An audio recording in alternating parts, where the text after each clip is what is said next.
بسم اللہ الرحمن الرحیم۔ حضرت یونس علیہ السلام 40 سال مچھلی کے پیٹ میں کیوں اور کیسے رہے؟ اللہ نے اپنے بندوں کی ہدایت کے لیے جن نبیوں کو دنیا میں بھیجا ان میں سے ایک حضرت یونس علیہ السلام بھی ہے، جو مچھلی والے نبی کے نام سے مشہور ہے، کیونکہ آپ نے 40 دن مچھلی کے پیٹ میں گزارے تھے۔ چلیے جانتے ہیں کہ آخر کیوں حضرت یونس علیہ السلام کو مچھلی والے نبی کہا جاتا ہے۔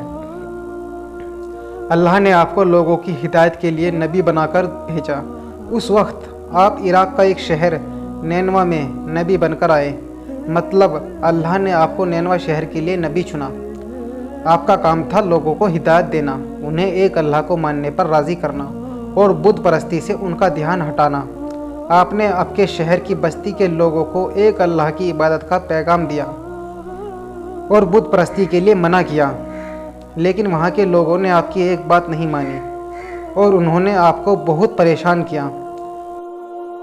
نتیجتاً انہوں نے اپنا شہر چھوڑنے کا فیصلہ کر لیا اور لوگوں کو بولا کہ میں یہاں سے جا رہا ہوں، لیکن اگر تم نے بت پرستی کو نہیں چھوڑا شہر پر اللہ کا بہت بڑا عذاب آئے گا۔ یہ کہہ کر آپ یعنی حضرت یونس علیہ السلام اپنی بستی سے نکل گئے اور دوسرے دیش جانے کے لیے کشتی پر سوار ہو گئے، لیکن کشتی کچھ دیر بعد بیچ ندی میں پہنچی تو ڈوبنے لگی۔ تو کشتی چلانے والے نے کشتی میں بیٹھے لوگوں سے فرمایا، جب کوئی غلام اپنے مالک سے بھاگ کر ہماری کشتی میں آ بیٹھتا ہے تو کشتی ڈوب جاتی ہے۔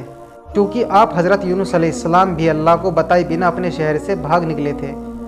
ملا کے مطابق آج بھی کچھ ایسا ہی معلوم ہو رہا تھا۔ ملا نے لوگوں سے کہا، جو بھی اپنے مالک سے بھاگ کر جا رہا ہے وہ دریا میں کود جائے تاکہ دوسرے مسافروں کی جان بچائی جا سکے۔ ملا کی بات سن کر آپ نے فرمایا، اپنے مالک سے بھاگا ہوا غلام میں ہی ہوں، اس لیے مجھے پانی میں ڈال دیا جائے۔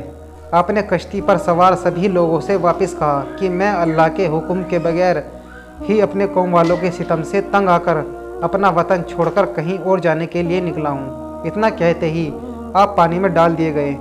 پانی میں جاتے ہی اللہ نے آپ کی حفاظت کے لیے ایک بڑی مچھلی کو بھیجا جو کافی دیر تک کشتی کے کنارے چکر لگا رہی تھی۔ جیسے ہی آپ یعنی حضرت یونس علیہ السلام پانی میں پہنچے، اس مچھلی نے آپ کو نگل لیا۔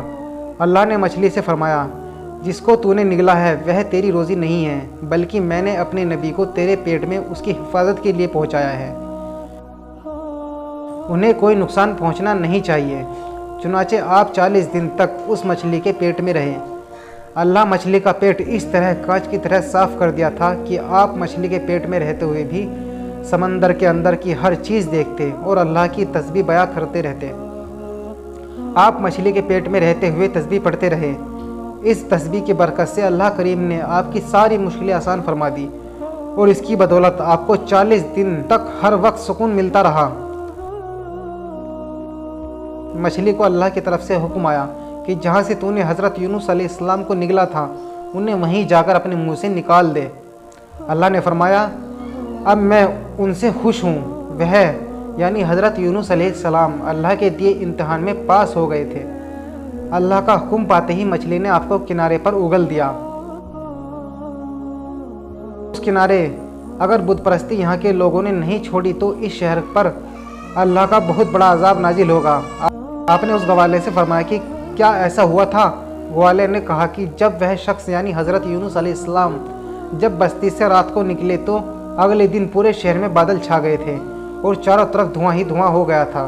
ایسا لگ رہا تھا جیسے عذاب آنے والا ہے۔ اس وقت ہمیں لگا کہ یونس کی بات بالکل صحیح تھی۔ تب سارے شہر کے کافی لوگ اپنا سارا سامان اور اپنے پریوار کو لے کر شہر چھوڑ رہے تھے اور اللہ سے دعا کر رہے تھے کہ اللہ انہیں معاف کر دے۔ اس وقت وہاں کے لوگوں نے اللہ سے دعا کی کہ اب شہر کا کوئی بھی آدمی بت پرستی نہیں کرے گا، اور کچھ ہی دیر میں سارے بادل چھٹ گئے اور دھواں ایک دم سے غائب ہو گیا۔